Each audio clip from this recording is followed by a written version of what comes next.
Hi guys, welcome to Handy and Easy. Today we're in the garage and we're going to replace this limit switch for the Genie garage door opener. This will be a very easy job, so let's do it. It is important to say that there are two switches. One at the start of the rail, the one that we're seeing here, that will let the motor know when the door has completely closed so that it can shut off power. The other one is located at the end of the rail and will let the motor know when the door has fully opened. The replacement process will be the same for both. As you can see here, the tip of the switch broke, so it's no longer making good contact with our trolley. This causes that the motor doesn't know if the door is completely open or completely closed. So it's time to replace it. These are the tools and materials that we will be using. We will need a limit switch. I bought it in Amazon and I'm leaving a link in the description below if you're interested. I will be replacing both of them.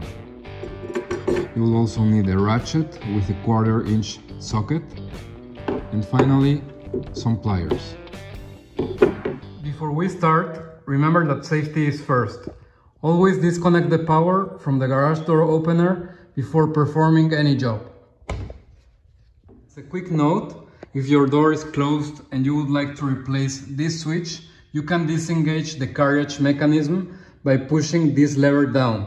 With this, you will be able to manually push the door up and the carriage will go to the left so that you have some space here to work. After you have finished replacing the switch, remember to always engage the carriage back again by pressing the lever up. As a first step, we'll remove the old switch from the rail. In order to do this, we will remove the wire from the connector using our pliers, like this.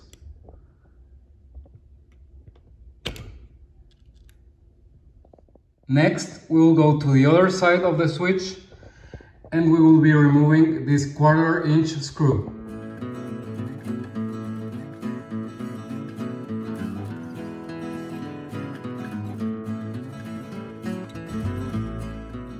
Now that we have removed our old switch, we are ready for installing the new one.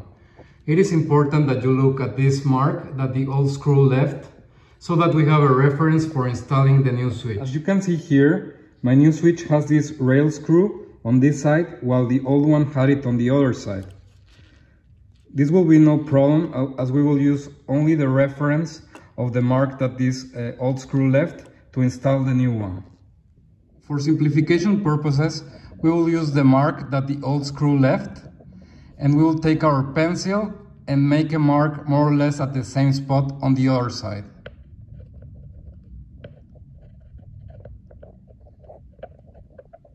Now we will just align the screw with the mark and we are ready to install our switch back again.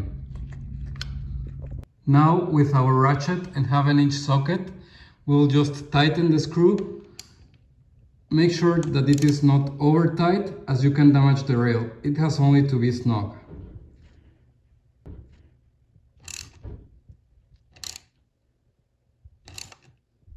Finally, we're going to take this wire and install it back into the connector.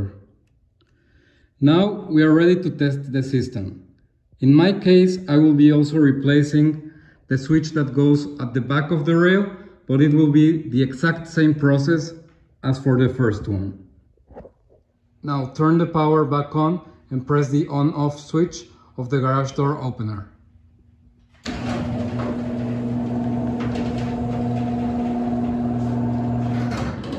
Okay, so we'll see here that the door opened correctly. Now we'll press again the on-off switch to see if it closes properly.